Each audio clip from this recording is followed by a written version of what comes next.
their stories with you. Ataya will be introducing our guests to us very soon. In the meantime, I am Sonia. My name is Sonia.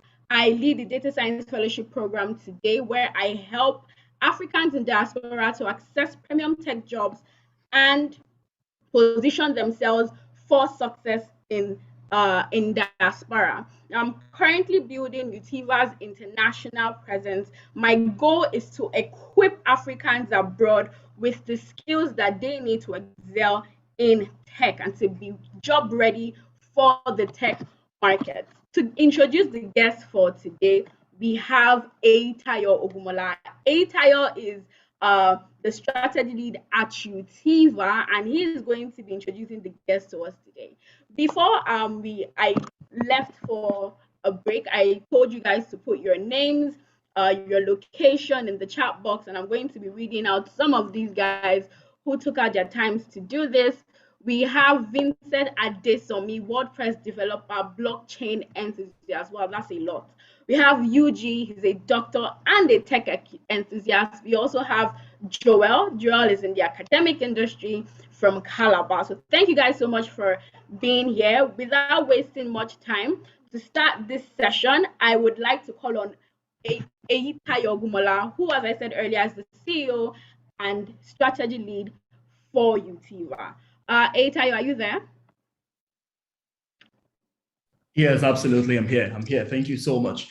So this is a very interesting conversation today. Thank you so much for putting this together. I just wanted to mention that this session has been streamed live on YouTube. We're streaming this live on YouTube, connecting to hundreds of people that are happy to watch the live session. The interesting piece is also that, if you think about it, the recorded version is going to be available. Sonia, I just dropped you a message. Is going to be available for anyone that wants to watch the video, later. Feel free to watch the video later if you want to. The guests that we have today are super exciting individuals, right? I've had the opportunity to know one of them for almost a year now, and I have engaged with them. I have also seen the work that they have done, in the past, and I am super excited that we have the opportunity to have them, with us today. Two things I wanted to mention before I introduce the guests. Number one is the fact that we have come to realize that, there are thousands of opportunities for Africans outside the continent. Africans have the privilege, the opportunity to thrive. The challenge usually is the knowledge gap, not knowing and not being positioned to access these opportunities. And then it becomes challenging when you have all the skills locally, and you've done it at home.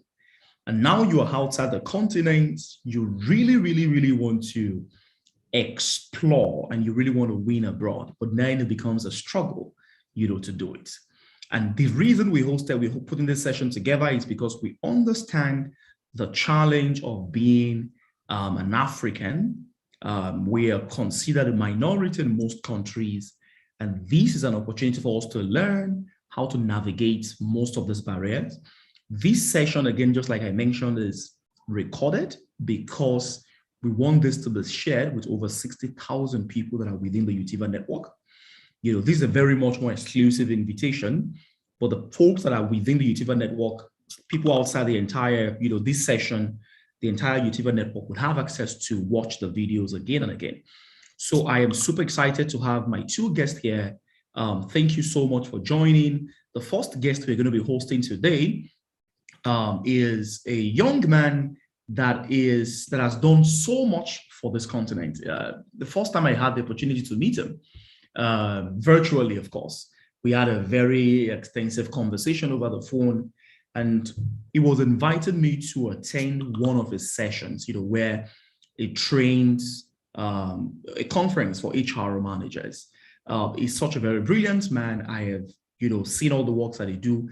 Adejuri is currently HR business partner, at PayPal.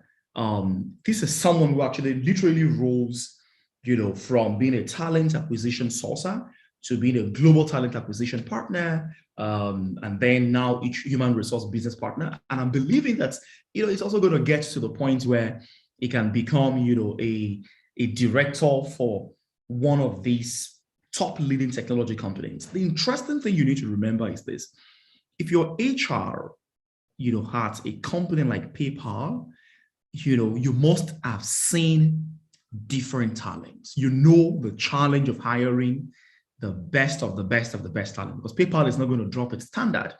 PayPal is still today one of the leading fintechs around the world.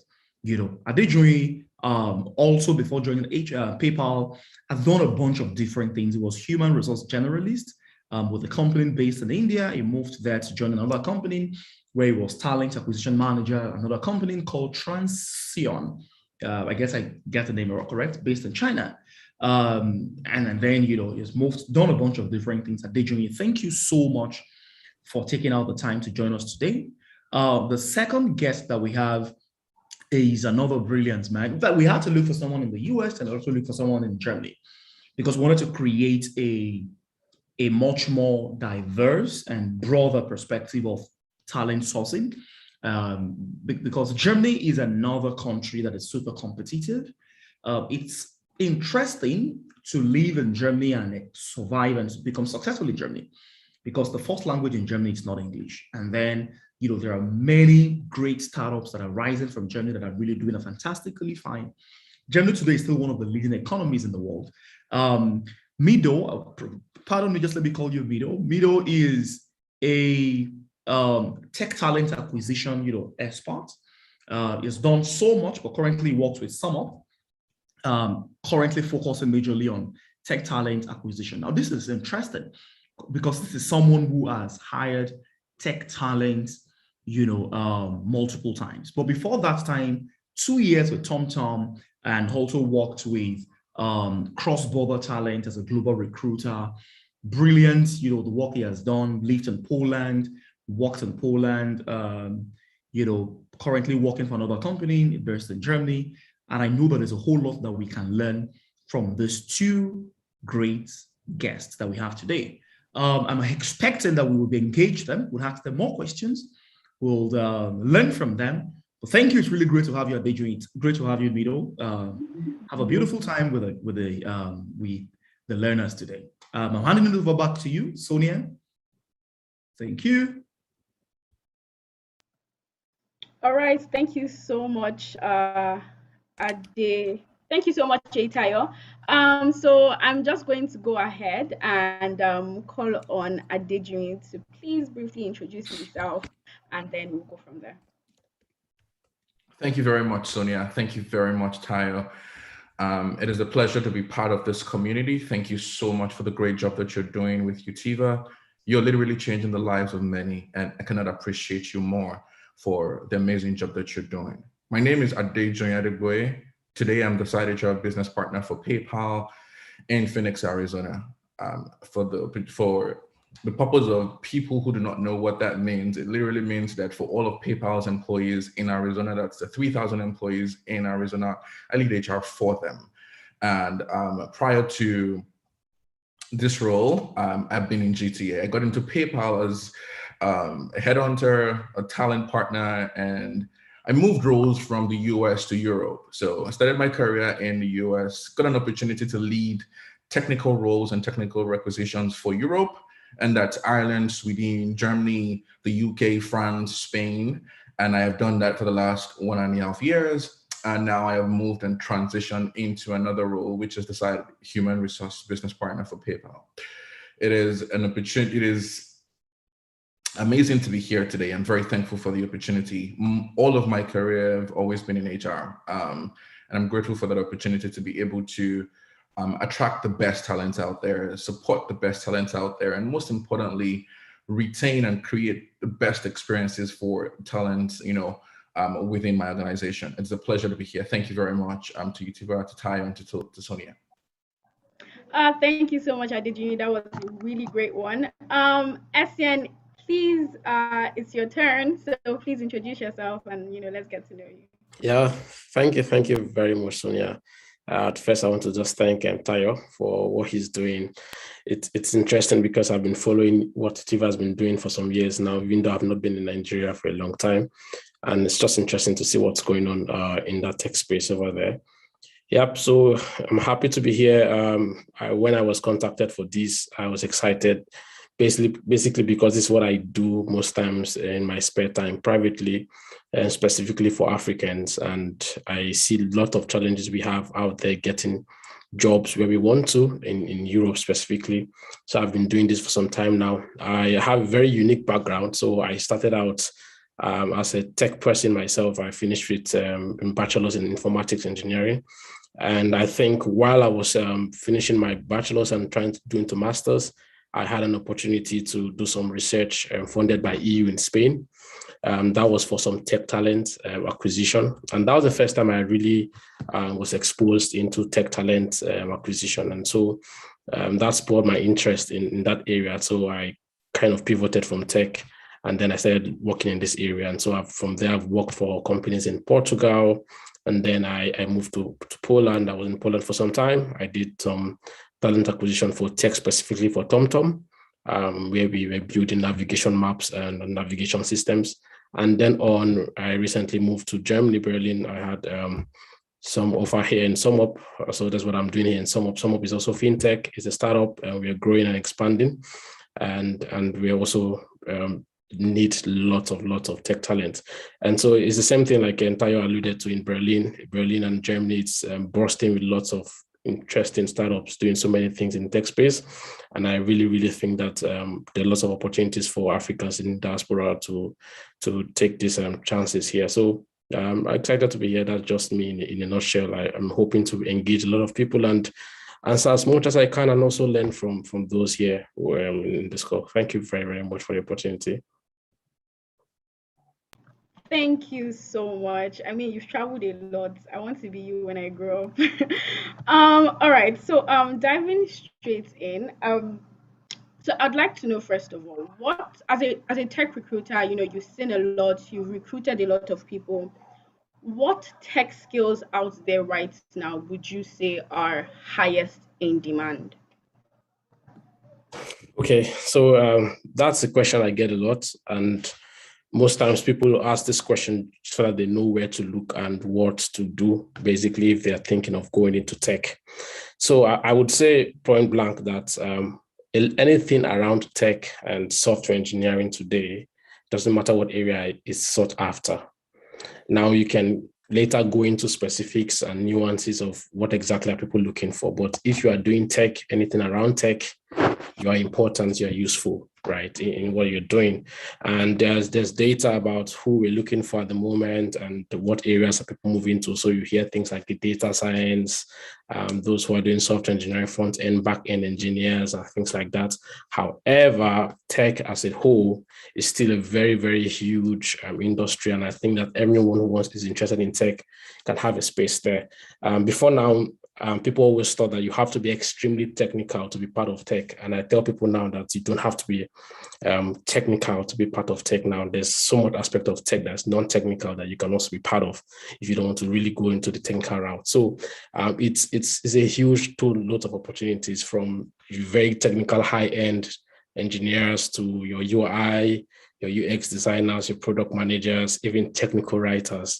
We used to look for people. When I was in TomTom, we used to look for people who could translate technical things into non-technical things for laymen to understand. So tech is wide, it's huge. And I think there's a lot of opportunities that we can really bite into as Africans from. There's so much to go around.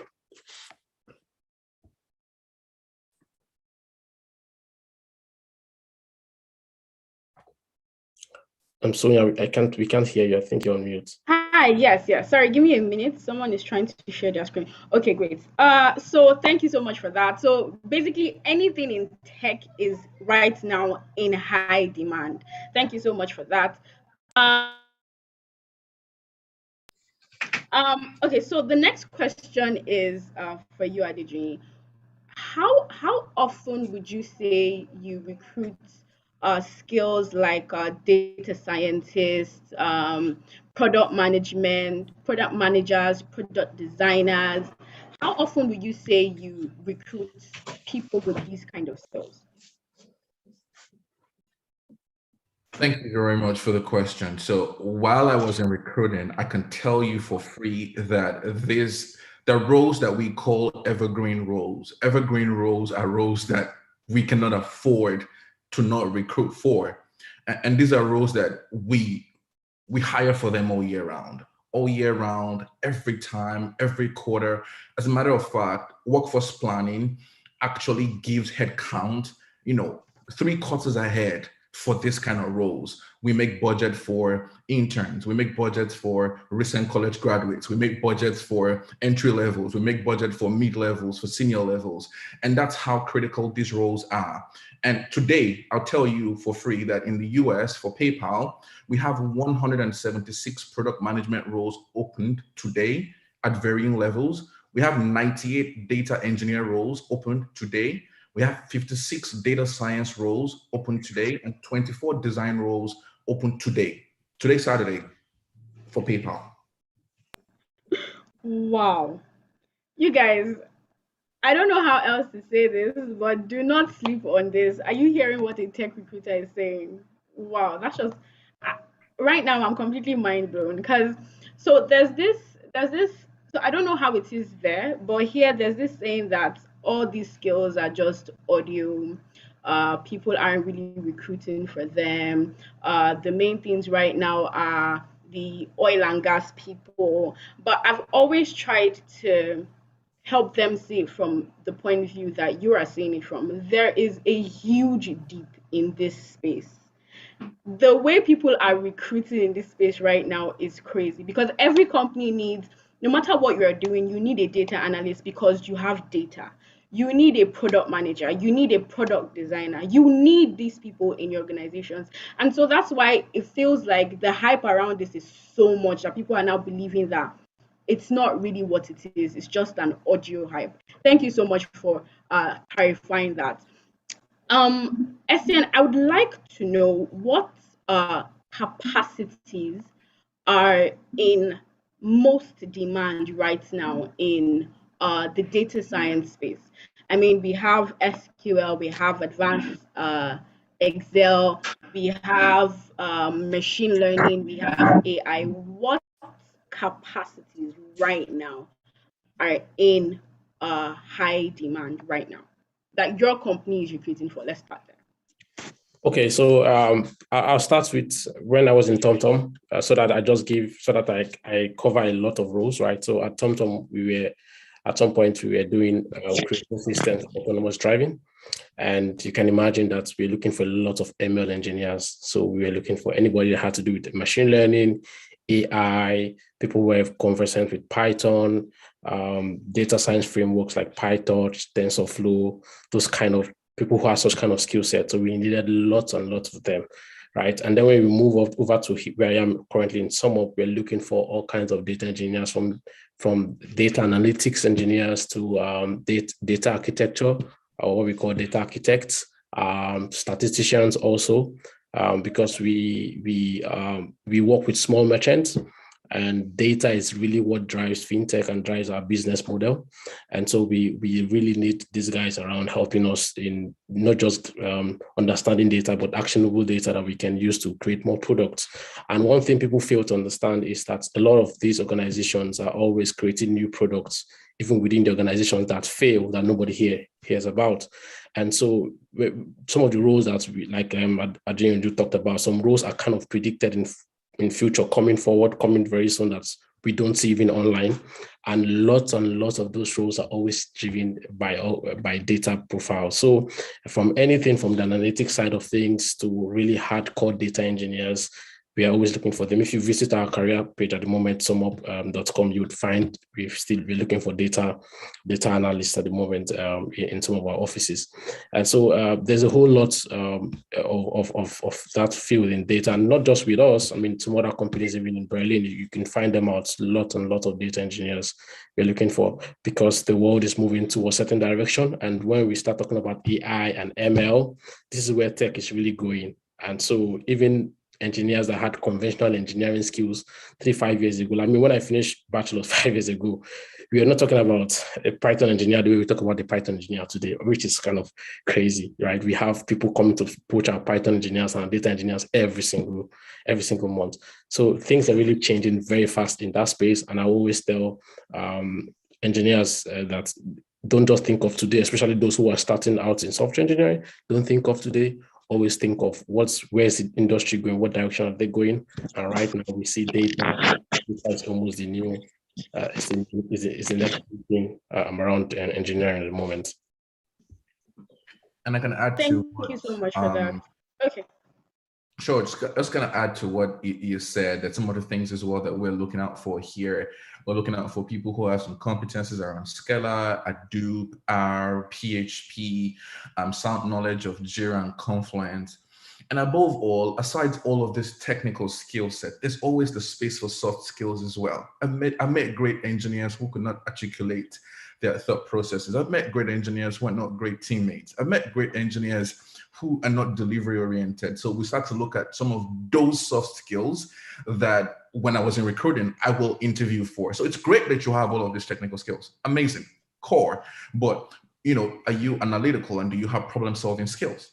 Are you delivery oriented? Because every project has a deadline. Every project has a deliverable time period. Are you focused? Ability to work and thrive in a team. You're going to work in a team. You're not going to work on your own. You're going to partner with product managers, product engineers, product owners, and in all of that team, can you thrive? Can you work and thrive in that team? Can-do attitude. And the most important of them is the learning mindset. Like my colleague has just said, the skills that brought you in will not take you to the next level. It is simply the basics, right? What brought you where you are today? It's not going to take you to the next step. So you got to constantly be in learning mode, constantly be in that mode where you are able to take in knowledge. You cannot afford to say, okay, I've gotten to the peak of my knowledge skills and I'm not learning anymore. I think that's the first step to failure. So that learning ability, that can-do attitude, those are some of the soft skills that are very essential that you will be tested upon in the interviewing process. Thank you so much for that. You just expanded our mind to know that in as much as, yes, according to what Etienne said, we need these technical skills. They're really, really important. We also need soft skills, because a lot of recruiters right now, look out for them, look out for people who have the right learning mindset, people who are analytical, and really that's really insightful. So because we have a lot of, I'm thinking we have a lot of students here. Sorry, give me a second. I'm trying to. Okay, great. So because we have a lot of students here on this call, I wanted to ask for a second, right? How can a student leverage their tech skills even while schooling? So I'm in school. I have tech skills. I don't want to wait till I'm done with school. What do I do? How do I start to actually pursue my career in tech? Okay, maybe I'll go first. So that's a very good question. And I really think that it's also an important question, because when I was in school, I was studying my bachelor's, this was what I saw. I studied in Lithuania, and this was what I saw, right? All the students in the engineering department were all in groups, and we were creating pet projects. This is what we are doing. So most of them, I mean, before, some of us who came from Nigeria, when you arrived abroad in tech, you discover that your mates are like far ahead of you. What you learned in first year in university in tech, they learned in primary school or somewhere secondary school. So we had to plug ourselves into this kind of groups creating pet project. And that's what I always tell people who are doing a first degree. You might not have internships, you might not have jobs at the moment. Could you just start doing something? I saw my mates creating messengers to message and write themselves during class. I saw guys create softwares that will manipulate our projector and disturb the lecturer during lectures. I saw people do things with tech that was quite interesting. I myself and some of my friends, we were creating websites for people and collecting money off that, just doing that HTML and CSS and all of that those days. So I think that what you can do, even if you don't have anything actively bringing in income for you, is to try to create something, and you don't have to do it on your own. I see engineers like to work in silos, and we like to work on our own, and it doesn't help you in the long run. And that's one of the things really that brought me into this area, into this space, because what I discovered is that every student was trying to do something on their own, and I was trying to join teams together. Hey, you're good in this. These other guys are good in this. You guys should come together and do something. So start creating projects, start doing something on your own in teams or pet project by yourself. And that's how you get yourself a handle of what is to come in the future, and put yourself out there while you're doing that, right? So I know you're a student. I know nobody's really looking at you. I know you're not the best in the market out there, but put yourself out there. Network with people who are gone ahead of you, people who are in second level, third year, fourth level, and start networking and start doing those kind of things. So when you start putting yourself on that path, your mindset gets yourself ready, and you're not just thinking about when I finish, I get a job. You already know that I can do something. If I ask you a question, what have you started? You're like, yeah, this is what I can do. And you're going to be different from somebody who just went to school, got their degree, and they got to the interview, and they are talking about, well, I studied A, B, C, and you are saying, I did this. This is a link to maybe my GitHub repository. This is what I did. This is my portfolio. Just a student. And it's interesting. And we know when we see that raw talent, we know that where that person can go. You don't have to be the best. You don't have to be refined, but we know where you can go when we see that, and we see that drive. So that's what I would say. That's what a student or somebody who's starting out can start out doing initially from the beginning. Maybe Adeon, do you want to have something to For sure. And you're absolutely spot on, right? And my advice will be to find a community. For the people who are already in different countries, it's easy to find a community for you to plug into. And what that does for you is that it helps you hone your craft. Because at the end of the day, when it is time for you to communicate to or interview for a role or speak to a recruiter, what you're actually doing is that you're communicating your value proposition to the recruiter. So at the time when you're a student and you are still schooling and you're looking for stuff to do, it is very essential that you do side projects, work on side gigs. And I think that there are multiple platforms that allow people to do side projects, side gigs, and help you own your craft. At the same time, build your portfolio, right? Because at the time when you need to interview for your desired roles, these are the experiences that you will say you've had that would speak for you and will make you more marketable and will add to your value proposition. Because at the end of the day, you take a look at it, when you're called for an interview, you're called because of the value that you are assumed to have. And now when you get into that interview, that's the opportunity for you to communicate that value proposition, right? So you have the opportunity to convince whoever is interviewing you that, yes, you called me, but this is my value. So to my colleague's point, joining a community, plugging yourself, doing side gigs, doing side projects. At that time, it's not so much so as the money, so much so as the ability to gain experience that would open doors for you in the future. So much for that.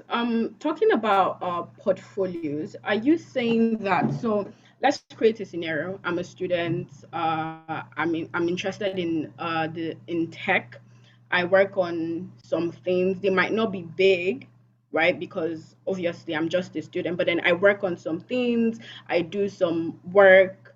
Can I actually add these to my portfolio to help me build my portfolio? Or does it have to be like high grade projects that I have to work on before I can put it on my portfolio and then put it out there? You literally can add it to your portfolio. Every relevant job can be added to your portfolio. At the end of the day, when you're building out your portfolio, you want to look out for a couple number of things. You want to look out for simplicity. You want to look out for versatility. You want to look out for relevance. You want to look out for context. For people who are building portfolio, whether as a designer, or a data person, you need to put those 4 things into perspective: simplicity, versatility, context, and relevance. So depending on what you're going for, right? It doesn't matter if you've done jobs for TomTom level or you've done it for startup level. If it is relevant, it counts.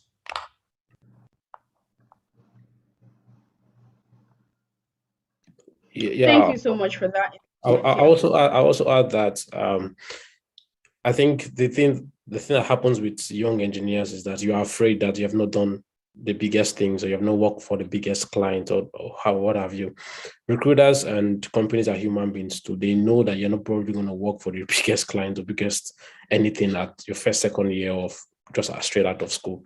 So build your portfolio and don't bother about how ridiculously small or not sophisticated it is. Just show that you are doing something. And like Adioji said, let it be relevant. I think relevance is very important, because we get lots of portfolios that's not just relevant for what you're doing. When you're building your portfolio, let it be relevant to what you're looking for. So if you're a designer, let your portfolio scream designer to me. If you're a data guy, when I come to your portfolio, let it scream data. I mean, there was a guy, I went to his portfolio, he's a data guy. He was using data to basically display words to us in a responsive site. It was screaming, this guy is data-oriented data. He was using statistics to show us certain things. So let your portfolio scream, let it scream what you want and what you want us to know about you and your skill and what you're looking for. So relevance is very important. And like he says, simplicity and context.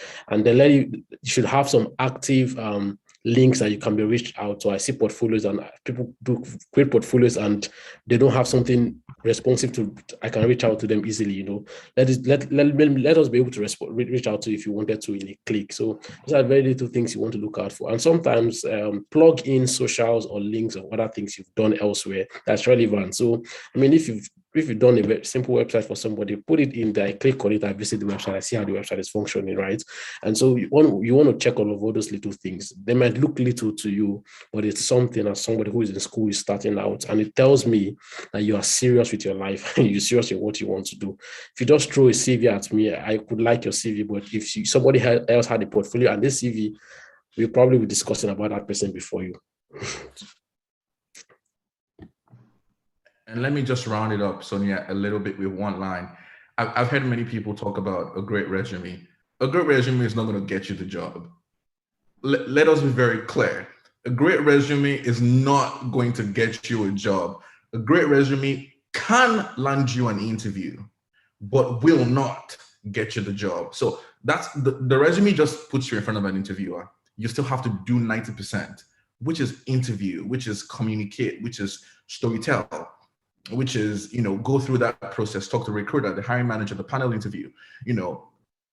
It is important. So at the end of the day, the resume literally gets you the interview, but does not land you the job. You land yourself. Your skills land you the job. Thank you so much. Thank you so much for that. I was in a session this morning and Atayo actually mentioned exactly what you said.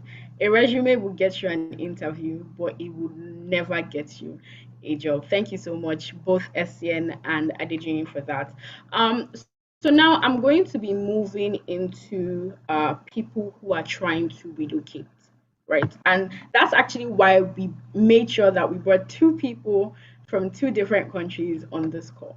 I mean, I see a lot of people saying, I want to relocate, I want to move out of the country, but I want to transition or upskill myself first with tech before I do so. What advice would you want to give these guys? Because, okay, fine, I want to relocate. Let's say I've gotten a data science skill, I'm equipped with data science, I want to relocate, I'm ready to relocate, I've gotten my visa. What next? I mean, I'm in a foreign land, I literally know nothing. What next do I do? How do I go from there? Okay, so this scenario you're painting, the person has left, they're in the country, they have the visa. What next? Okay, so relocation is a huge thing that happens to anybody in their life. It's a huge change. trust me. And some of the things you expect is not what you would see, and some things you expect is what you see, and even better. So I think that the first thing you should be doing, and if you're in a company or if you're relocating to join an organization that's humane, that is after your well-being, they would first of all try to help you settle in before we start talking about work. Because if you're not psychologically sound to work, then you can't work. So you'll be trying to settle in. Some companies like where I work would offer you somebody to take you around, to get you an apartment, to do everything, your paperwork, because you still have to do some paperwork before you can settle in finally. So once you've done all of that, I think one of the first things you can do is try to understand where you are, your environment, the company you are, and the external environment in terms of your career. Try to understand, start looking for how to understand that place, because it's a huge difference from where you're coming from. How do people speak? What do people say? What's important? What is their values? What is their products? Who are they passionate about? Who are they creating these products for? These are the kind of things you want to be doing immediately before you start talking about any other aspect of your hard skill and your soft skill. You want to understand the context, you want to understand your environment, you understand what you guys are creating and who are you creating these products for. If you're an organization that creates products or service, who are you servicing? These are the kind of things you want to get to know first. And because if you don't understand all of these, you're going to make lots of mistakes, and it look like everybody's against you, to look like you don't understand, to look like you can't fit in. And we call that the person is not a cultural fit. So you hear things like, well, you're probation for 3 months or 6 months. After 6 months, you're not a cultural fit, or you can't fit into this environment. So you want to understand all of that. And before you begin to go into your professional, your everyday life and your everyday work, and setting you up with your softwares, your programs, and understanding what people are doing. And one thing that Ajay talked about earlier, I wish people really don't think of a lot, is the ability to be open to learning. So you want to learn and soak in as much as you can. And one thing I always do is that I don't take myself as somebody who has learned a lot. There's always an opportunity to learn.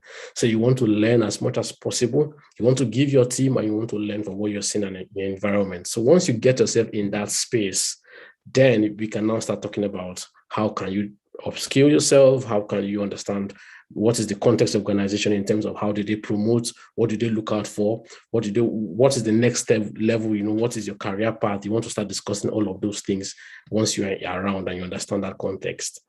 And so I think that's where I'll start. Later we can talk about more other things moving forward. For sure. And I would piggyback based on what Estienne said and break down the answer into twofold. If you're relocating as a student, and you've just gotten admission into a school, all you should be concerned about is, one, doing your job, getting good grades, and most importantly, networking.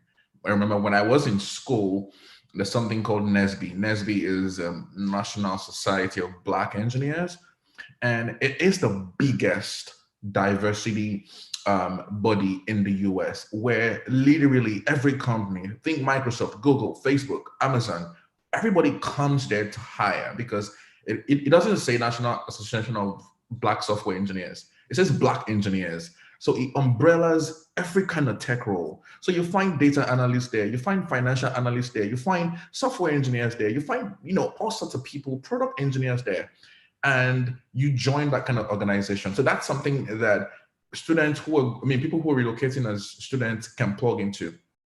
Like Estienne said, when I first relocated from Chicago to Illinois, my company gave me a house. They gave me a house, and it was paid for and helped me immerse myself into the culture and observe. So for people who are going to start new roles, it is very imperative that you observe. You're going into a new culture. Please, let's not jump in and I know everything. I've done everything before. I don't do this thing before, man. Trust me. You want to observe, because the culture is different. It's extremely different. The way people talk, the way they, relate with one another, the way they dress is important. My first day at PayPal, I wore a 3-piece suit, literally 3-piece suit. And when I got into the building, I saw my manager, a director, was wearing short knicker and slippers. And I'm not joking. Here I was in Arizona where it's 106 degrees, hot, 3-piece suit. And I walked into the building. My manager was looking at me like, is everything okay? And I'm like, yeah, everything is okay, people. Like, I'm fine, I'm normal. Like, well, we don't wear suits here. Like, I haven't worn a suit since I joined PayPal. I'm like, okay. So I had to take off my suit, take off my tie, put it in the car and talk out just so I could at least, fit in a little bit. So observing is very key. And so you don't even want to be that outlier that everybody's looking like, huh? Where's he from again? So that's my toppings on what Essena said. Thank you so much for that insight. So if you are traveling, if you're relocating, don't just see Nigeria is a whole different place from wherever it is you are going to. Here we almost don't have principles, right? There they have rules, they have principles. You can't just dive in. Actually access where you are, be observant, observe the culture there. Join an association if possible, join a group just to be able to mingle with people and get to start interacting. I mean, I heard a lot, I because recently I've been reading a lot about relocating, and they always say that, oh, relocating, when you relocate, it's really lonely out there. Join a group, get to mingle with people, actually learn what is happening around you. Don't just go and dive. I know Nigerians, we can be forward sometimes, but calm it down. All right. So you were talking about portfolios before, and I think I'm asking this because I also had issues trying to differentiate these two things before. What is the difference between a CV and a portfolio? And I think someone in this group also asked that question, and it popped in my head that yes, I have to ask this question. Because back then, I used to, when people say portfolio and CV, I used to say, what's this one saying? It's not the same thing. But as time went on, I started to realize that, okay, these two are actually two very different things, right? So please explain the difference between a CV and a portfolio. Okay, so this is how I want us to look at it, right? A CV gives us a summary of your professional journey so far. It gives us, because you can't add everything in your CV. You have done more than your CV. Anytime you see somebody's CV, they've done more than what they put on the CV. So it's just a summary. Whereas a resume gives more context and to specifics that defines that journey, or let's say milestones in that journey. So it gives us more context and gives us more details. So for instance, if you said on your CV, software engineer, say PayPal, I was this, I did this, I did this, maybe 3-4 bullet points, and you added some skills, maybe your front end, JavaScript, blah, blah, blah, blah, blah. On your portfolio, what you'll be telling me is that, okay, this is a recipe to my codes in what I was doing in PayPal. This is where you can find the code. This is what the code did. This is the documentation. These are the people who worked on the project. These are links to some of the projects. You'll be giving me more context. Then, because on your CV, I know you're a software engineer. On your portfolio, I know how good you're a software engineer, how good you are. Because in your portfolio, I can see your codes. Or if you plug in your codes or your repositories, I can go look at them. I can get engineers on the teams to say, hey, go access what this guy's doing. What is he doing?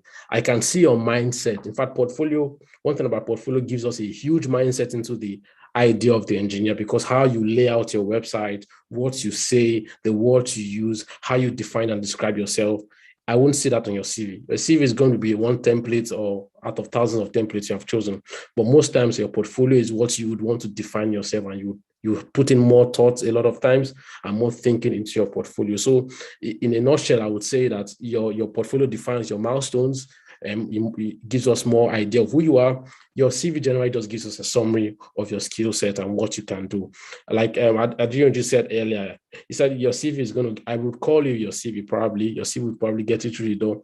But if I got your portfolio, I would be able to speak about you in a more definite terms when I'm talking to my hiring managers, for instance. I have hiring managers who they want to know more specifics, about you. They want to know everything before I even talk to them about you. And a lot of times I can't get all of that in a CV. I could have a phone screen interview with you. I could get some more details. But if I have a portfolio, and then we click into your codes, we look at your designs, we look at things you have done, look at clients you worked with.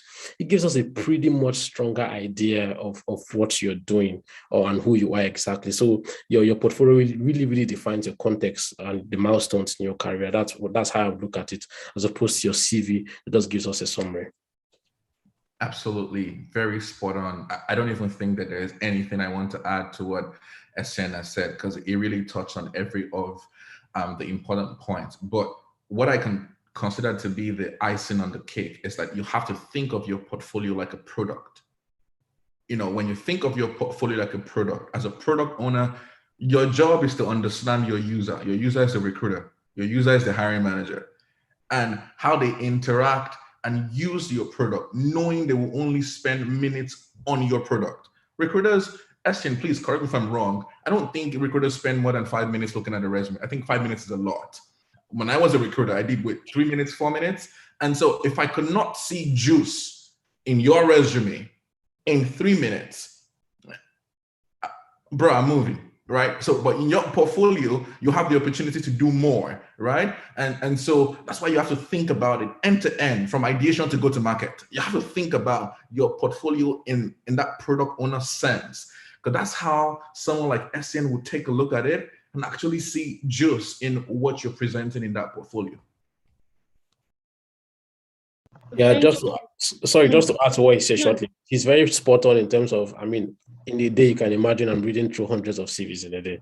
And that's after our 8 years and our boards have done their own. I don't have time looking at too much of your CVs. To be honest, if you put a link on your portfolio somewhere on your CV, I'm going to click on that before I go look at anything else on your CV. That's the truth. I'm just being honest. If I go to your CV and I see there's a link externally to somewhere where you're doing something as an engineer, I'm going to look at that. And when I look at that, then I say, okay, I want to talk to you. Then I go to your CV and then see more, or maybe contact details and all of that. But it just makes us understand you in a whole better way. Like he said, we are the ones, we are the users of your product. And so think of imagine how you want to sell yourself to us, for us to be able to see that, hey, you're a good product that we're interested in. So that just gives us a better perspective of who we are dealing with at the end of the day. Thank you so much. So basically, a CV is an introduction to what you do, and your portfolio is who you are and what you can do and what you have done. Exactly. Right. So guys, take notes. I hope you have your pens and your jotters. Be writing these things will help you. You don't know when, but it will help you. So I have a question from Saratu Bello. Saratu says, as a data analyst, what is the minimum number of projects I need to do before applying for jobs? I mean, from my end, I can give you an idea. First of all, there's no minimum number. Nobody talks about number of projects that you should have done. What they're probably asking for is number of experience. But let's assume that we're talking about an entry-level role.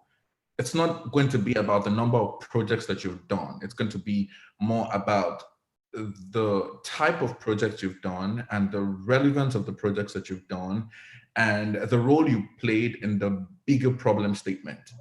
For people who are playing in data, there's a problem statement that they're working on and that they're providing a solution to. So you're working in a larger piece, right? So what's the problem statement and what was your role in it? So it's not going to be about the number of projects you worked on or how big the project was. It's probably going to be more, what was your input? What's the value of your input? The value proposition. It's not in numbers of projects. And Essien, please correct me if I'm wrong, or if you have different views. It's not always going to be about the number of projects you've worked on. It's going to be about, the value, the dexterity of the projects you've worked on, not a number.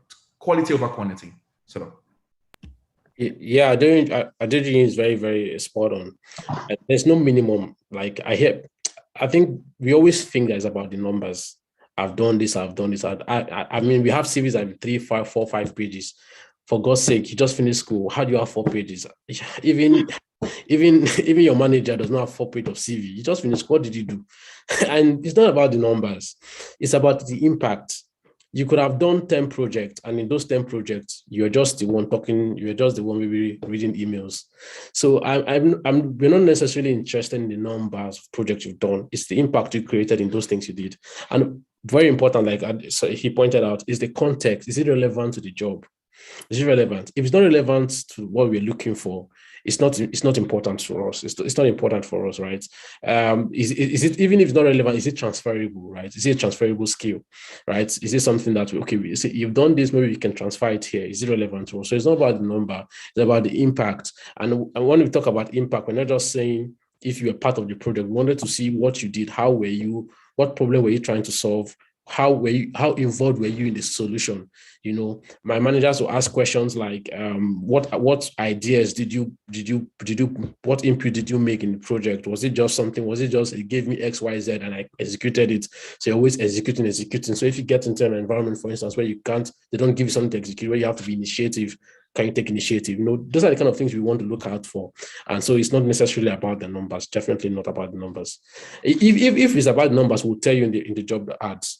You would hear, you must have done 20 projects. You will never see that in a job ad. You will only see maybe X years of experience. You see maybe 3, 4 years, 5 years of experience. There's a reason why we say that, but it doesn't mean that we're looking for that exactly. The potential we can always take in. So let's see that impact and not just the numbers. So guys, it's not about the numbers, it's about the value, the impact, what amazing work you have been able to do. Please, if you have questions, I know I didn't say it before, apologies. If you have questions, put it in the chat box and I would be happy to read them out to our guests for today. So I have a question here. What advice will you give currently? Okay, so Oriyomi, I don't think your question is complete. Okay, currently studying for my master's and I intend to move into tech. I have learned skills for data analytics. I have been able to practice what I have learned. What do you advise? So I don't know if I'm the only one who doesn't quite understand this question, but what would you advise on what exactly? Is it on how to move into tech or how to get jobs in tech? So I'm waiting for you to further uh he has not been able to practice. He has not been able to practice, but he wants to move into tech. What should he do?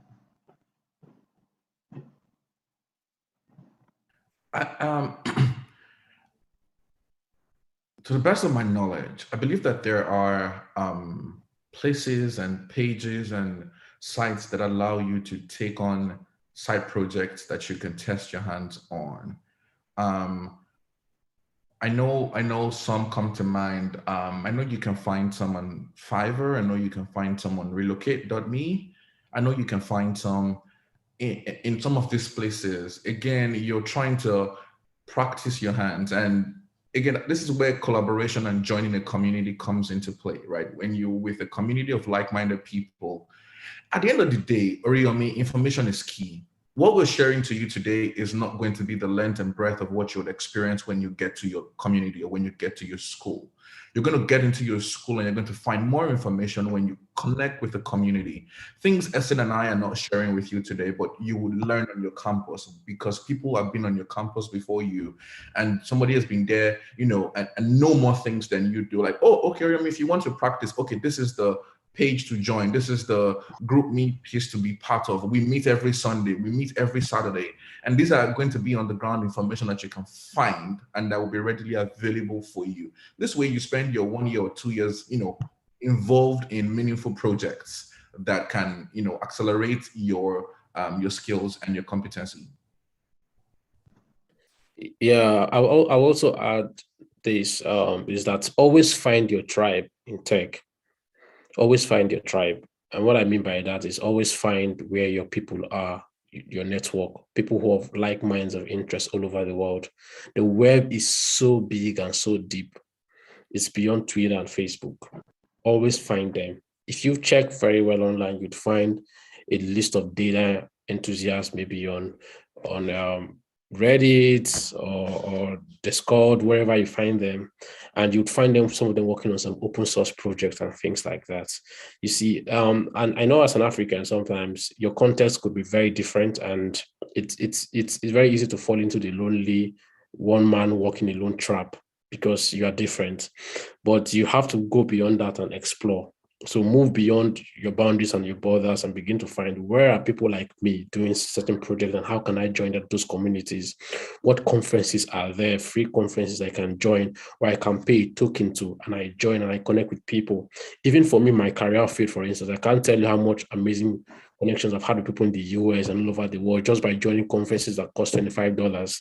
And I will tell them and work on projects with them, and I've never met them before. So learn to find your tribe and network. If you're not finding, if nobody's giving you any job, go out there and put yourself out there and let people know you and let people see you. Certainly, when you begin to do that and you open your skill, people are you're going to find something to do. You're going to find a free project, you're going to find an outsourcing or open source project to work on. You're going to find something to do that will bring something to your done, bring some attention to you. So I think that's the way to go if nobody's giving you anything to do for a start. And nobody's really going to give you anything to do. You know what? Let's be honest. Nobody's going to look for you to give you anything to do. You're going to look for. You're not going to. At the point where you're honing your skills, visibility is important. Even when you become, a master of your craft, visibility is important, right? So you always got to put yourself and position yourself in a very strategic position that you're going to be seen. You can be found. Somebody can oh, I know SCN. I worked with SCN 2 years ago at the Nesby conference. Oh, I remember SCN did a project like this. Let me get across to SCN. SCN, are you free? Do you have bandwidth? Can you work on this project? Visibility, right? Openness. That $25 conference for you to attend, it's not going to kill you, but it's going to open doors for you, and you're going to meet more people who are your tribe. Like SCN said, your tribe is important. Your family, they become your family, your tech family at the end of the day. Thank you so much for that. Yes, thank you so much for that. So because you're tech recruiters, I'm going to ask this question. What are when you have, so I like to use examples a lot. An example, I'm a data analyst, I'm in the US, I'm getting interviewed today for a job.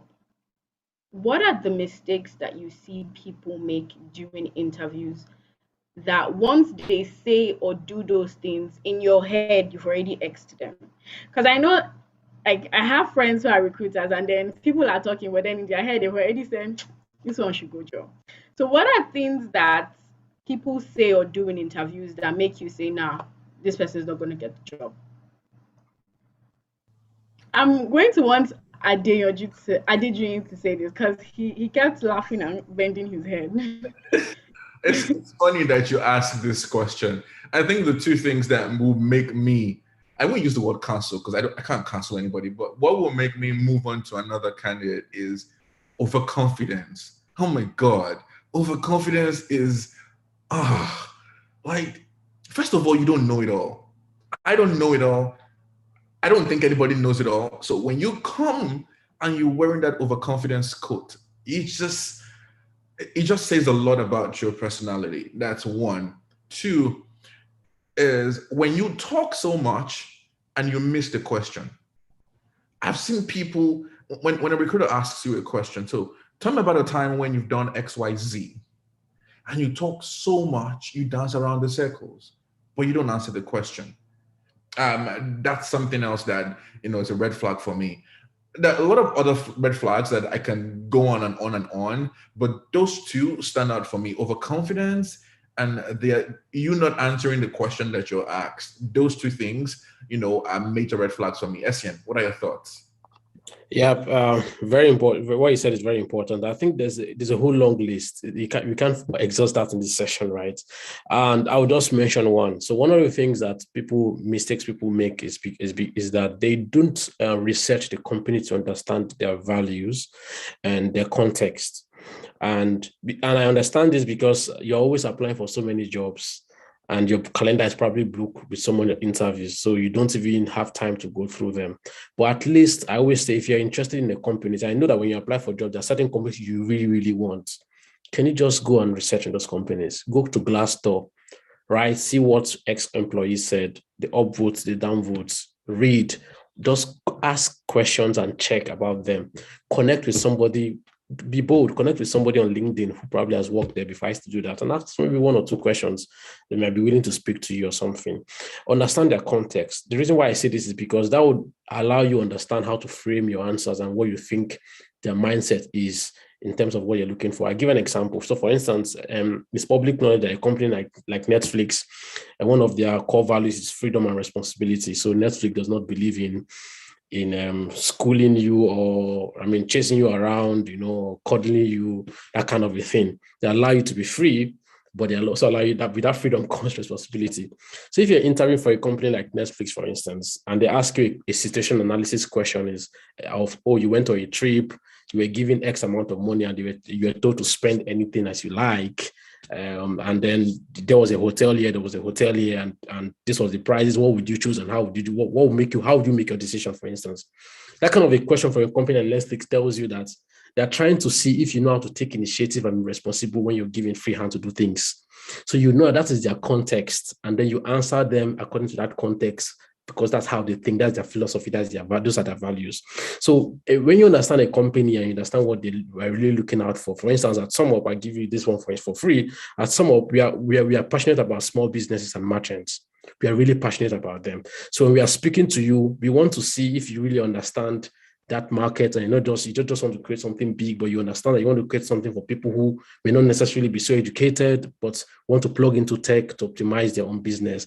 That's our mindset, that's our value. So those are the kind of things you want to think about when you're answering questions. That will help you drive how you construct your answers, what to say or what not to say. I always say that some answers, there's not necessarily a wrong answer. In some context, some answers are very okay, but in some context, some answers don't just fit in. And then that's what, like, a red flag start ringing alarm bells, if you say, for instance, if you saw a job ad and they said you should be able to take responsibility and initiative, for instance, and then a recruiter asks you, give me an example when you took initiative and responsibility, and you're just saying they gave me a job to do and I did it.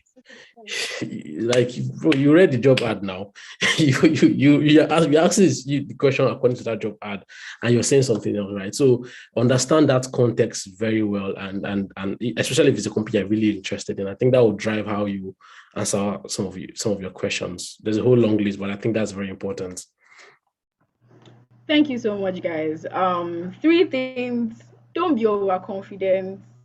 Know what you are. Know the company that you are going for this interview for. A lot of us, we just see, we have been scheduled for an interview. You dress up, go. And then when they're asking you, what about this company do you like? You start to stutter. I mean, I've heard stories of it happening, and then the person is like, what is this? You didn't even cut to the man, you at least research about what you're coming to do. What's the value of the company? Does it resonate with mine? Do we have the same goal at the end of the day, right? And then also be able to answer the questions they ask you. Don't beat around the bush. Answer the question that they asked you. All right, thank you guys so much. I know we have gone a little bit past, but I'm going to ask one last question before we round up the session, and it's from God's Will. So God's Will says, I'm transitioning into tech using Cisco's NetaCAD platform for Python learning. But then I'm still undecided about what aspect to delve into because I am enthusiastic about security and AI. What should he do?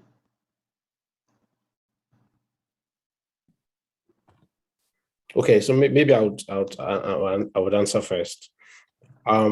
I always see this question, and I see people make this mistake a lot, is that don't dump what you are doing if you are undecided on what you want to do. So yes, you are doing something now. If you're still undecided, why don't you continue to develop what you're doing and increase and grow in that? Might not be what you want to hear, but it's important, because I've seen people dump what is going on well for them, because they want to get into a new area or something, and then they get stuck, and the new area they don't go into, and what they're doing they don't improve upon, and then they get stuck, and then they're just there. So yes, you are currently doing what you're doing with Cisco's NetCard platform for Python learning. I don't know if you join if you have access to Cisco network itself and their learning programs, because they're very wonderful. I was part of it a few years ago, so they have a lot. I think that you can learn and increase the capacity there. Now, if you are enthusiastic about security and AI, why don't you do that as a side first?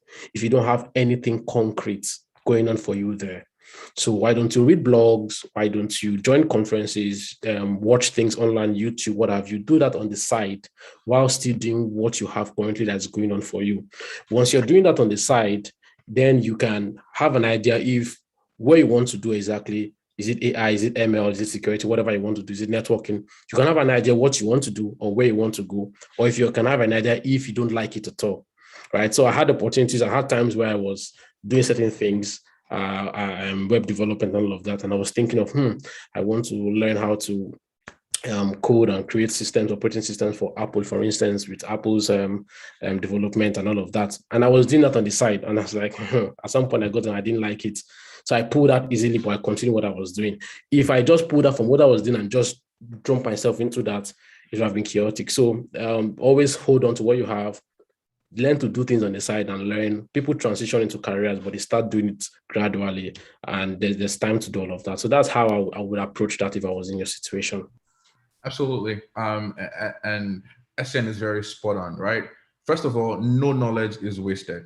I used to hear that thing growing up. I just never understood until, we moved into full-time professions. No knowledge is wasted, especially in tech. There's always one way or the other way they interact. That's one. Two, what your hand find it to do it well. If you are learning Python, learn it well. It costs you nothing, right?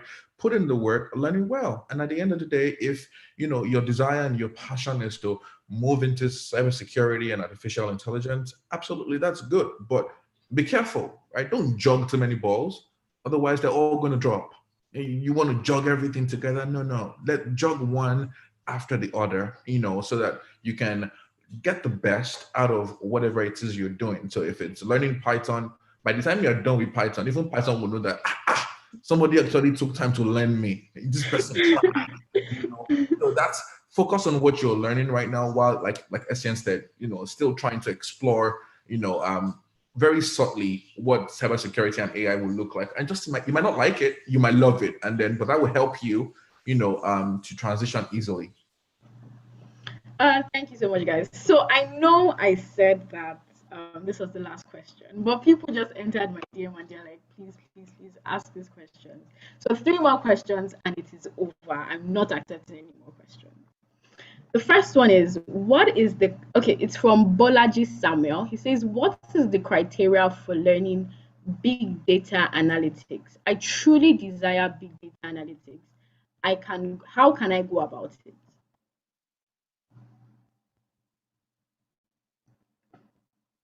Okay. My simple answer to you is go to Utiva. That's my simple answer to you. I'm not going to go ahead and start to talk plenty. You just go to Utiva. Like, I can tell you for free that I have an HR community in Nigeria, and there are many times HR directors talk about, leveraging Utiva to train their talent in this field. So if that's your question, I have expo for you.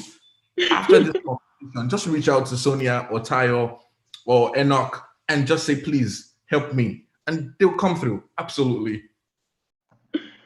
All right. You're actually not lying there. I mean, we are the king in this area. Thank you so much for that. Balaji, I'll give you more insights in a little bit as to how you can get started. The second question is, it's from Ego. So Ego says, for someone with experience in financial payments, what branch of tech can such a person switch to? Okay, so I've come from. I'm a company that is dealing with finance. We're a fintech, so financial payments branch of tech. I would look at it and tell you data. I would say that data science it's a very huge aspect of tech that you can easily go into, and because every of our product units creating various products, even for fintech or what have you, with that background of financial payment, I think that data it's an area you can easily transfer. You have lots of skills you can transfer into that would help you. So if you were to ask me, I'll say, hey, it's a no-brainer for me. I would say from financial payment, I'll say really data is something you can go into. And data science is so wide, right? People always think that data science is one thing. There's data analytics, there's data engineers, the data architects, there's statisticians. There's so much. It's wide. So you can check, you can Google and check which aspect of data you want to go to. But I would say that if you have that background from financial payment, I really think that that's an area you can go to. And there's another area that could be interesting for you, maybe security. Things around security, security that has to do with softwares and things like that. I think maybe because you have a financial payment background, you have an auditing background also, maybe you understand certain things like that, you understand how to plug loopholes. So that could be an area of tech you want to look into, especially if you're thinking of a fintech company that has a physical product or has a service. So that's an area of tech. We have engineers around us who are just helping us secure our systems and secure our networks and all those kind of areas. So those are areas, and I think you can transfer, you want to think of. Yeah. All right. And I can just add one more role that I have seen a lot from my company. It depends on what your knowledge is in the financial payments industry. Are you techie or your risk and compliance or your audits, but depends. If you ever think about being a product manager, that's something that your financial payments can really come in handy, right? If you have knowledge about APIs, have knowledge about banking systems, that really would be something that many fintech companies love, right? Depending again on the kind of role that you have today in your fintech or your financial payments experience or company, then it is a product manager will be a role that might be perfect, or not, maybe not perfect, but great for you to look into, how to take products from ideation to go to market. It's a lot in between those 2 points. And there always a need for people who have financial payments background. So you can take a look at product management alongside what Etienne said today. Thank you. Thank you so much for that. And now, so Yinka says, hi. Hi, you skipped my question. My question. For undergraduate internship purpose, do you recommend putting previous work experience on my resume that will make it a 2-page resume? Backstory: I have an HND from Nigeria and 6 years work experience from Nigeria and 2 other countries. 1. 2. How can I secure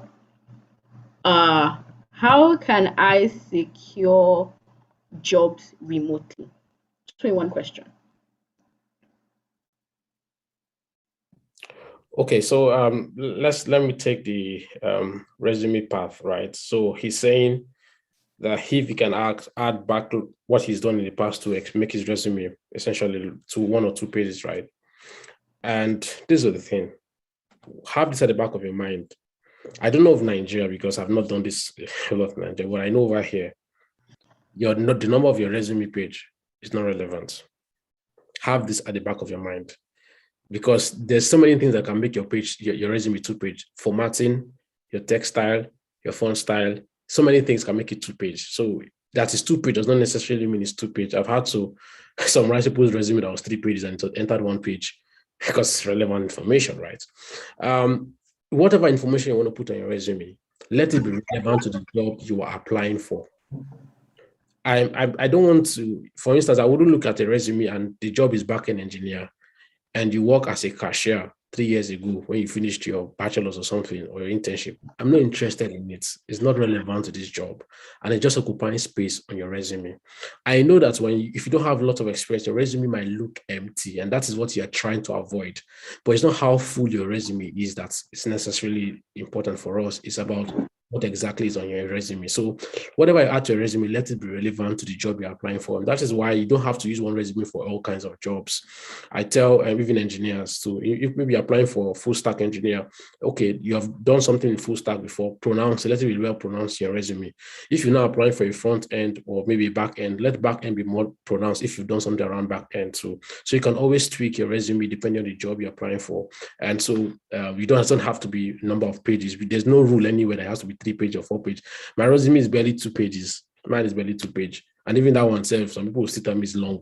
So it's not about how long, it's about how relevant. So that's what I would say about that. If it's not relevant to the job, don't add it. Your academic, and then one thing I want to add to this is that look at the country you're applying for and understand their resume standard. Understand the resume standards of the country you're applying for. In Germany, there are things you look at for your resumes that does not apply in US or does not apply in the UK, for instance. So in some countries, you need a photo. You must have a photo. In some countries, they don't necessarily require a photo in your resume. Some countries don't want to see your date of birth. We're not interested in when you were born. We don't care. We want to know, in Nigeria, that could be important. In Nigeria, they even put local government you were born, the states, it's not important. It's not important for us here. Which state you were born, the hospital your father or your mother gave birth to you, we don't need it. So understand the context of the country and their resume standards of that country. So when I was applying for jobs in various countries, true story, I actually had resume for various countries. I had resume, German resume, I had UK resume, I had Polish resume.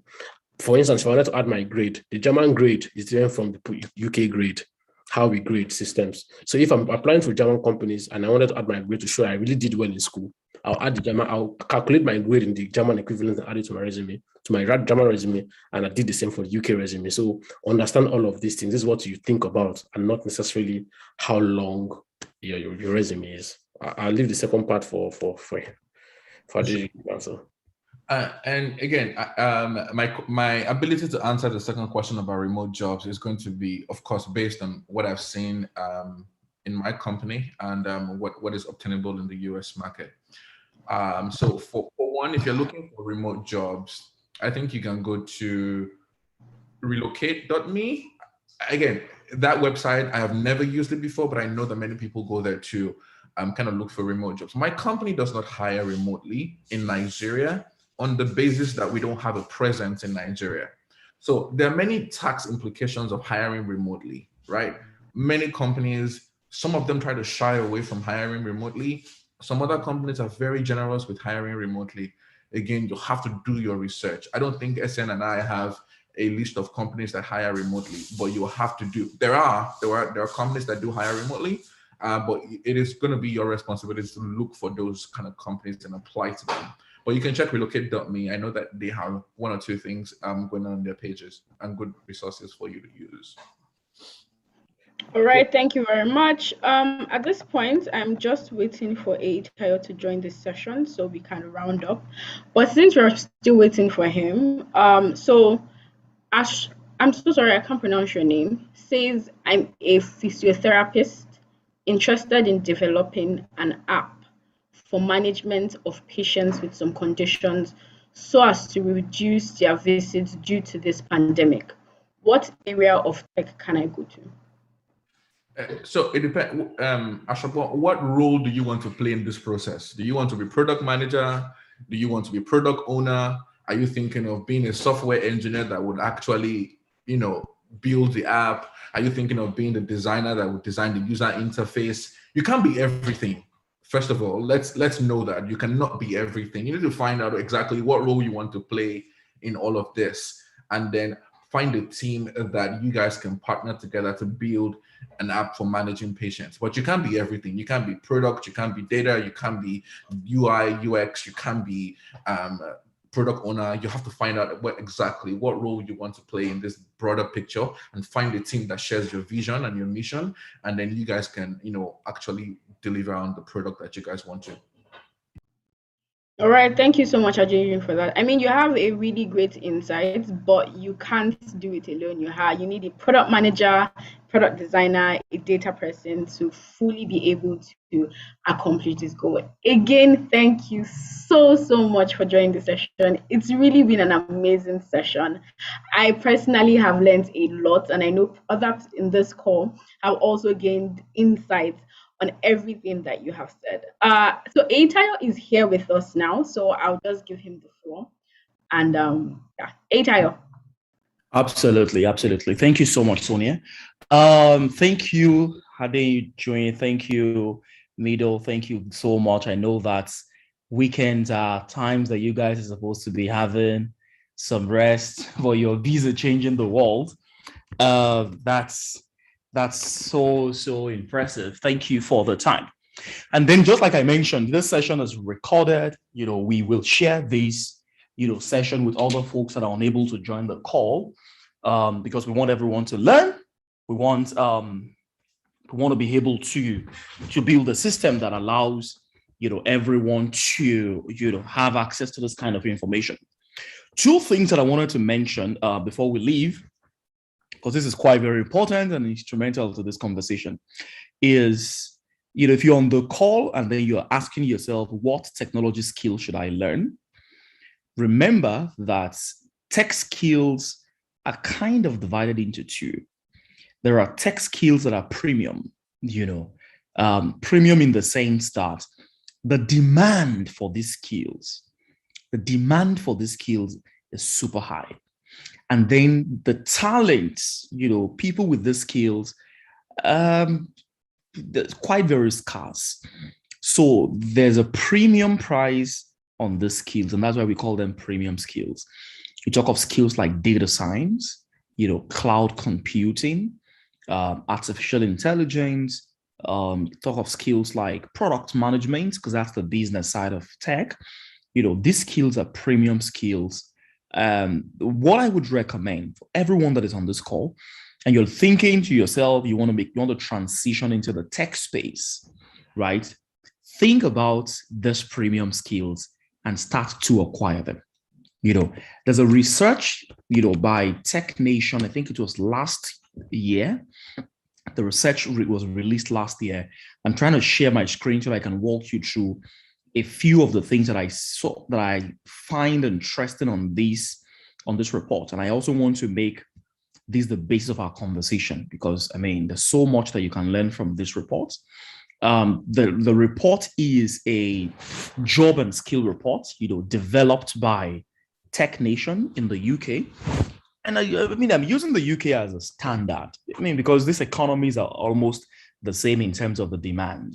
I would have loved to explore other economies at the same time, but let's just make UK our standard, right? A few things that I want to highlight from this report. The tech sector advertised over 90,000 jobs per week, in August 2020 as a standard month, and you remember what August 2020 means to all of us here, right? The time where we looked at ourselves and then we are still excited that we are alive, that COVID did not hijack us from this world. We were all scared until August, September, 2020. We're not released back to the world then, but, as at that time, 90,000 jobs were advertised in the UK in August 2020. In the UK, for example, 2.9 million people, this is it, 2.9 million people are employed in the tech ecosystem or in the tech economy, and it's growing 40% growth every year. Now, what I find interesting when you scroll down this report a little bit, I find interesting is, what are the roles? So in the UK, for example, job openings as at 2019 was 658,000 in London, as at 2019. Now, you can imagine, now that we are post-COVID, you can imagine, because the rate at which companies are building technology products today has increased, because one of the things that we've all learned from COVID is that we need some technology products, to help navigate another lockdown, and then the number is increasing. So, but this is where I really want you guys to focus on before I round up. These are the major skills that are premium skills in the UK right now when it comes to tech. This is not me. This is what the report is saying.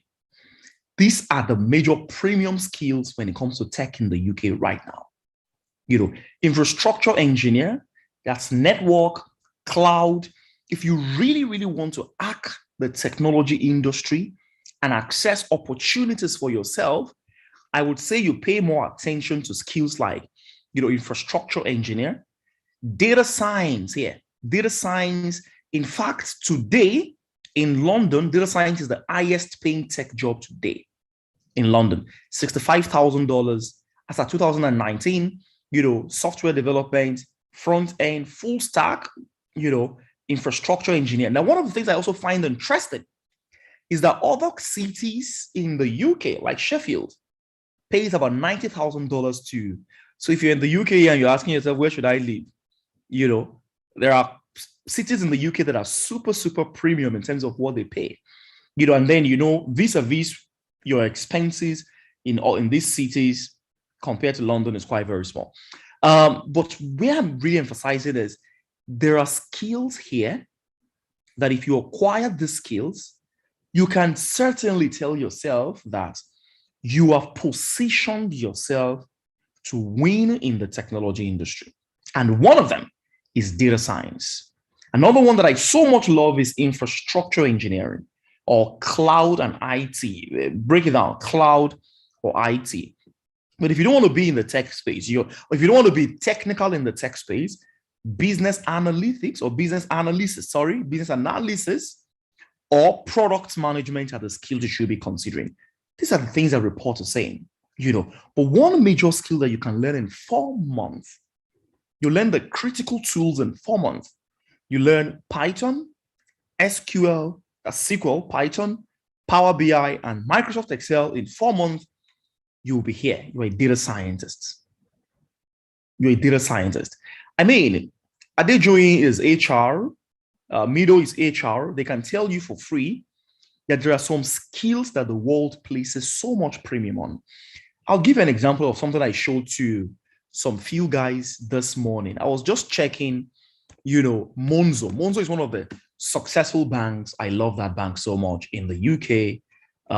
If you're not using Monzo, I challenge you, go and open a Monzo account. You will love it. It's a free advert for them. And I looked at, their platform, because one of the things I do is I look at all these vacancies every time. And let me show you 2 vacancies that you'll be shocked. There's a customer operations role.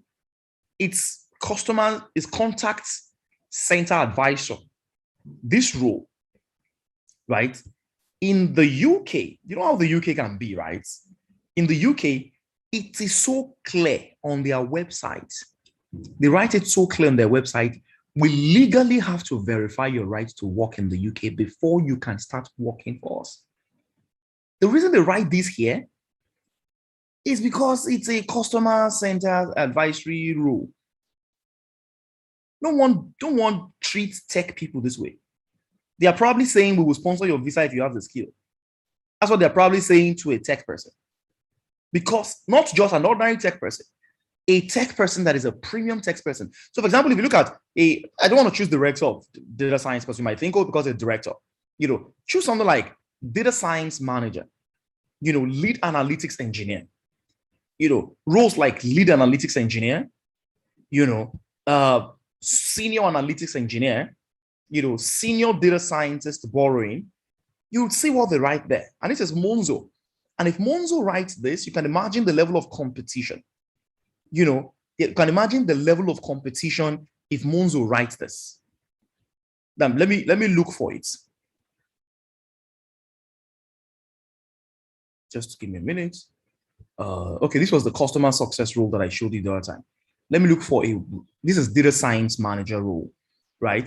This is a premium role, right? They will tell you something like, we can help you relocate to London and we can sponsor visas. Because it's a tech role.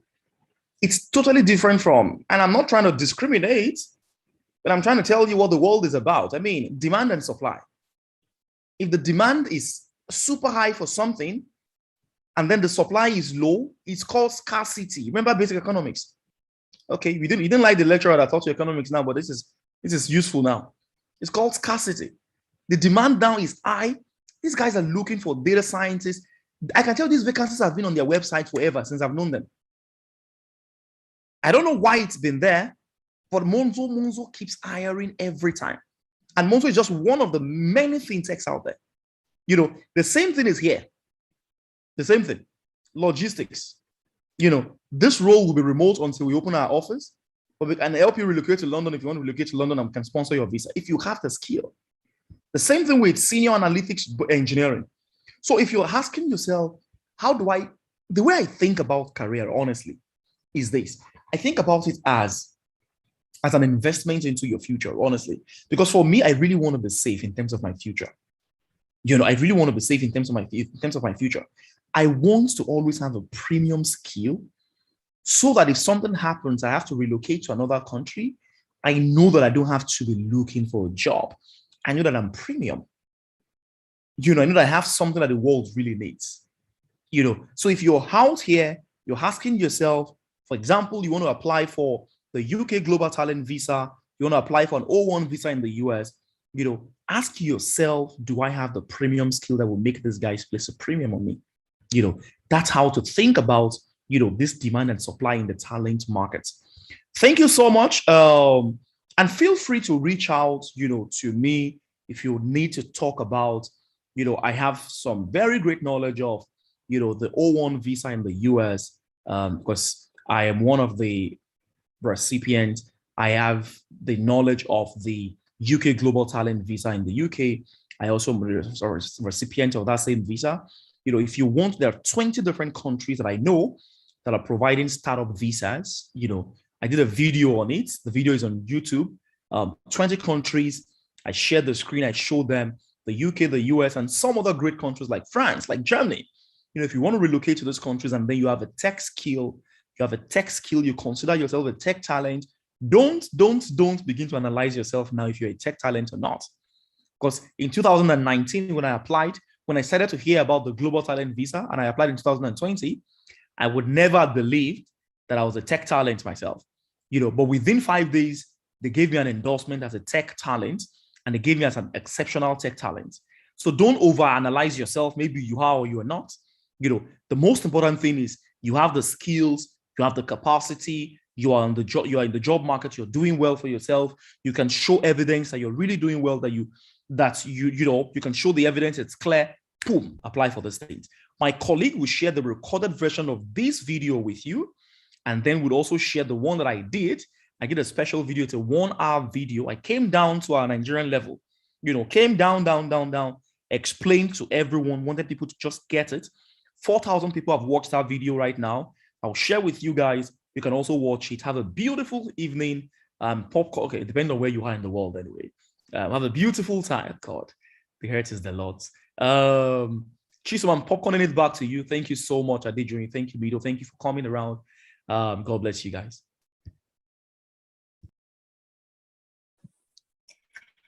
All right, thank you, everyone. Thank you so much, Eitayo. Thank you, everyone, for joining us today.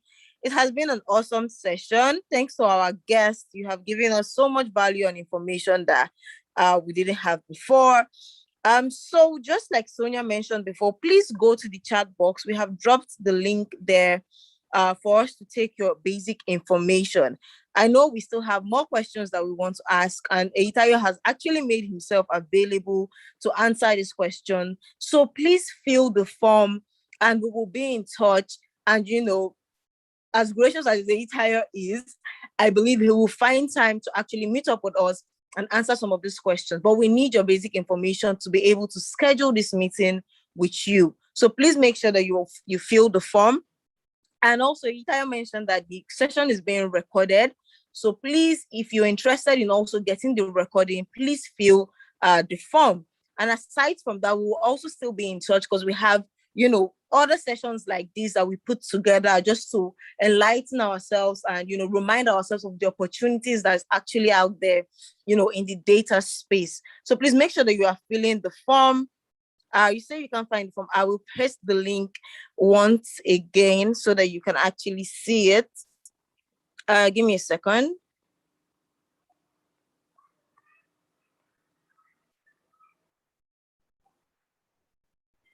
Yes, so I have sent the link again once more in the chat box. So please go there, fill the form.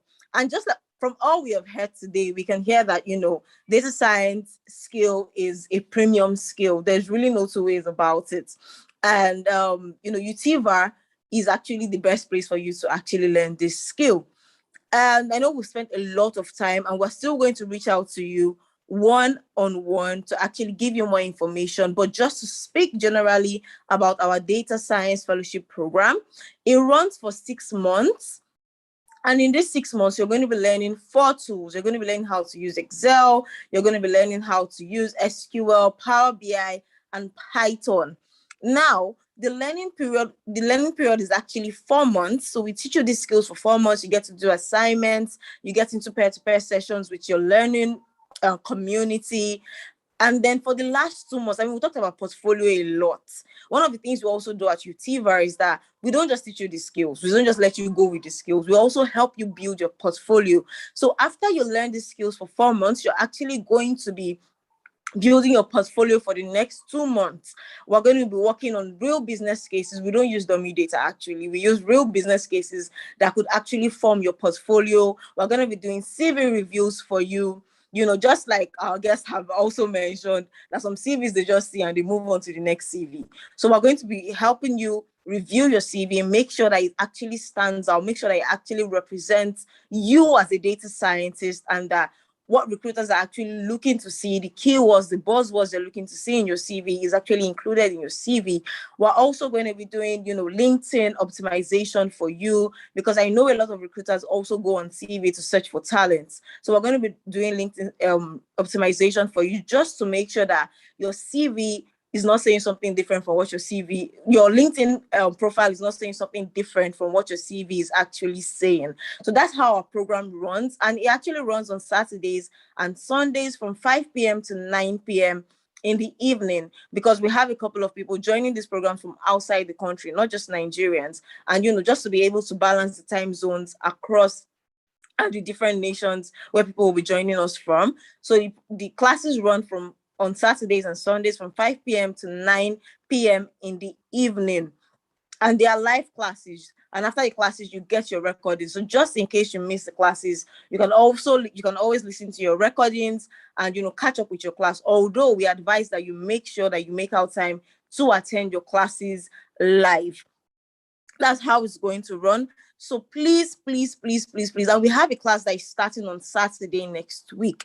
I would encourage you to actually plan to join that class, because the earlier you start your data science journey, the better it will actually be for you. One thing I have actually taken out of what our guests have said today is that they're not looking for perfection. Just start, building your skill first. Get the skill. Make sure you are equipping yourself. Don't just say you want to get to a point where you are perfect with it, before you even start looking for jobs or start looking out for opportunities. Perfection doesn't come in a day, but you have to take the step to start equipping yourself, so that when this opportunity comes, you are actually well equipped to take advantage of them. So thank you so much for joining us today. Please make sure you fill the form if you haven't filled it yet. Thank you so much to our guests, and thank you so much, Eyitayo. We will take more questions once you fill the form. We'll get you into a room with Eyitayo where you can ask more questions, and ask me more questions, ask Sonia more questions. But right now, our time is fast spent, and we really, really, really need to let our guests go. So thank you so much for joining us, and see you in our next session. Have a wonderful weekend, everyone. Thank you. Thank you very much for having me. All right. Thank you.